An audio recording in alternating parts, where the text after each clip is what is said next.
नमस्कार, मैं हूं राजेश कुमार और आज हम चर्चा करेंगे कक्षा 12वीं इतिहास के कुछ महत्वपूर्ण प्रश्नों पर। और ये प्रश्न इस प्रकार से हैं। प्रश्न क्रमांक 1, प्रशस्ति और शिलालेख में अंतर स्पष्ट कीजिए। प्रश्न क्रमांक 2, इसमें हम देखेंगे जेम्स फर्ग्यूसन किस प्रकार साची को समझने में भूल कर गए। और प्रश्न क्रमांक 3, इस्तिमरारी बंदोबस्त और रैयतवाड़ी व्यवस्था में कोई दो अंतर लिखिए। और प्रश्न क्रमांक 4, हड़प्पाई लिपि को एक रहस्यमय लिपि माना जाता है के साथ इस कथन की पुष्टि कीजिए। नंबर 5, मुद्रा शास्त्र के इतिहासकारों को विभिन्न राजवंशों के अतीत का पुनर्निर्माण करने में किस प्रकार मदद मिलती है, वर्णन कीजिए। तो आइए हम प्रारंभ करते हैं। प्रशस्ति पत्र और शिलालेख में अंतर स्पष्ट कीजिए, ये प्रश्न है। पिछली परीक्षाओं में ये प्रश्न पूछा गया है। तो आइए हम समझते हैं प्रशस्ति पत्र और शिलालेख क्या होते हैं और इनमें क्या अंतर है। तो सबसे पहले बात करते हैं प्रशस्ति पत्र की। यह किसी व्यक्ति या राजा की प्रशंसा या तारीफ करने वाला दस्तावेज होता है। आमतौर पर राजा, सम्राट या अन्य महत्वपूर्ण व्यक्तियों की महानता, उनके किए कार्यों या उनके शासन की सफलता को उजागर करने के लिए लिखा जाता है। प्रशस्ति कविता या गद्य के रूप में हो सकता है। आइए समझते हैं शिलालेख क्या होता है। यह किसी विशेष घटना, आदेश या इतिहास को स्तंभों, शिलाओं, चट्टानों तथा गुफाओं की चौड़ी पट्टिकाओं पर तात्कालिक शासकों द्वारा उत्कीर्ण किए जाते थे।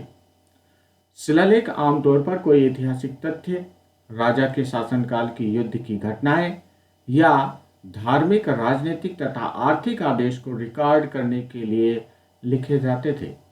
इस प्रकार से प्रशस्ति और शिलालेख में अंतर है।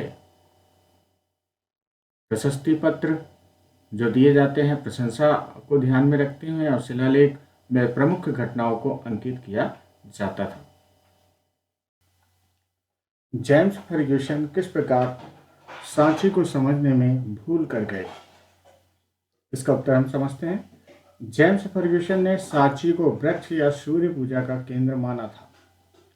वे बौद्ध साहित्य के बारे में नहीं जानते थे क्योंकि जब तक बौद्ध ग्रंथों का अनुवाद नहीं हुआ था।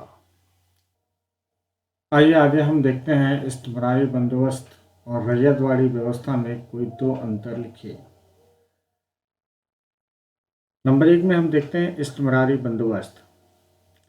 इस्तिमरारी बंदोबस्त को लॉर्ड कॉर्नवालिस ने 1793 में लागू किया था।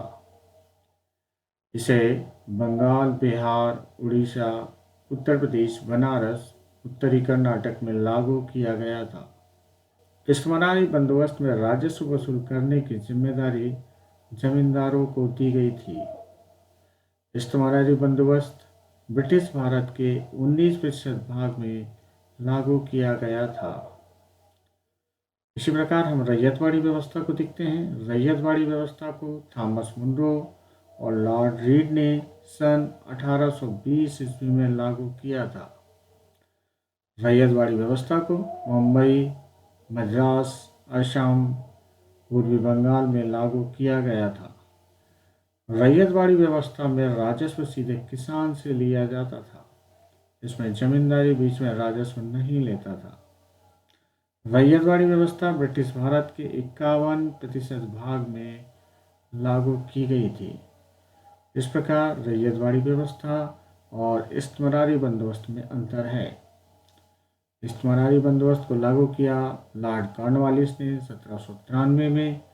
वही रैयतवाड़ी व्यवस्था की बात करें तो रैयतवाड़ी व्यवस्था को लागू किया थॉमस मुनरो एवं लॉर्ड रीड ने सन 1820 ईस्वी में।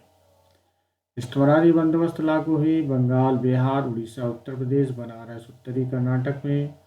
वहीं रैयतवाड़ी व्यवस्था लागू हुई मुंबई, मद्रास, असम, पूर्वी बंगाल में। इस्तिमरारी बंदोबस्त में राजस्व वसूल करने की जिम्मेदारी जमींदार की थी। वहीं रैयतवाड़ी व्यवस्था में राजस्व सीधे किसान से वसूल किया जाता था। इस्तिमरारी बंदोबस्त व्यवस्था ब्रिटिश भारत के 19% भाग में लागू किया गया था। वहीं रैयतवाड़ी व्यवस्था ब्रिटिश भारत के 51% भाग में लागू किया गया था। इस प्रकार ये इस्तमारी बंदोबस्त और रैयतवाड़ी व्यवस्था में अंतर है। हड़प्पाई लिपि को एक रहस्यमय लिपि माना जाता है। उपयुक्त तर्क के साथ इस कथन की पुष्टि कीजिए। हड़प्पाई मोहरों पर उत्कीर्ण लिपि तथा चित्र। मोहर पर एक पंक्ति में लिखा है, साथ ही जानवर का चित्र बना है। जैसे हमें इस मोहर पर दिखाई दे रहा है, ये लिखा हुआ है और ये जानवर का चित्र बना हुआ है। विद्वान मानते हैं कि वह मालिक का नाम या पदवी को दर्शाता है। विद्वानों ने यह सुझाव भी दिया है कि इन पर बना चित्र अनपढ़ लोगों को सांकेतिक रूप से इसका अर्थ बताता था। नंबर दूसरा पॉइंट हम समझेंगे, संक्षिप्त अभिलेख मिले हैं। अधिकांश अभिलेख संक्षिप्त हैं। सबसे लंबे अभिलेख में लगभग 26 चिन्ह हैं। हालांकि इसे आज तक नहीं पढ़ा जा सका है। हालांकि हम देखते हैं कि यह लिपि आज तक नहीं पढ़ी जा सकी है, पर निश्चित रूप से वर्णमाला नहीं थी, क्योंकि इनमें चिन्हों की संख्या कहीं अधिक है। लगभग 375 से 400 चिन्ह है। लगभग 375 से 400 के बीच में चिन्ह बने हुए। यह लिपि दाईं से बाईं ओर लिखी जाती थी।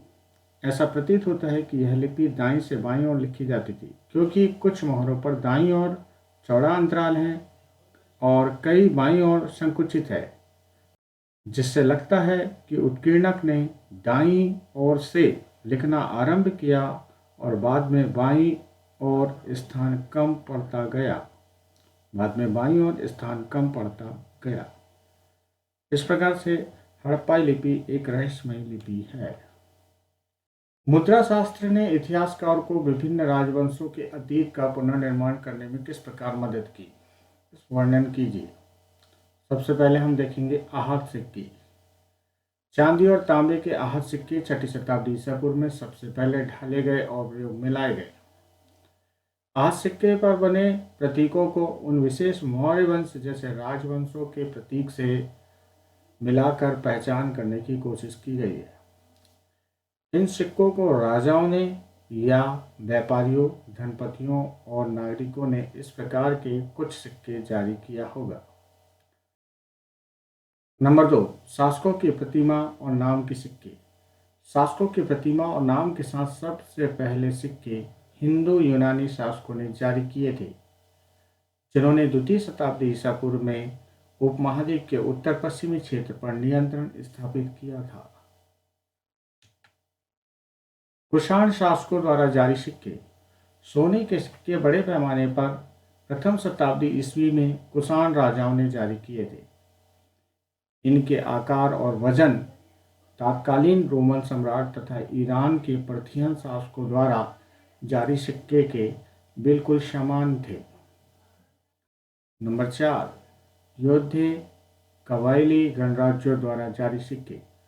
पंजाब और हरियाणा जैसे क्षेत्रों के योद्धे प्रथम शताब्दी ईस्वी कबायली गणराज्यों ने भी सिक्के जारी किए।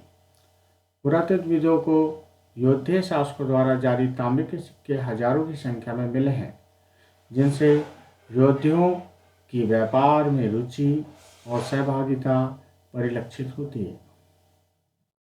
गुप्त शासकों द्वारा जारी सोने के भव्य सिक्के। सोने के भव्य सिक्कों में से कुछ गुप्त शासकों ने जारी किए। इसके अतिरिक्त सिक्कों में प्रयुक्त सोना अति उत्तम था।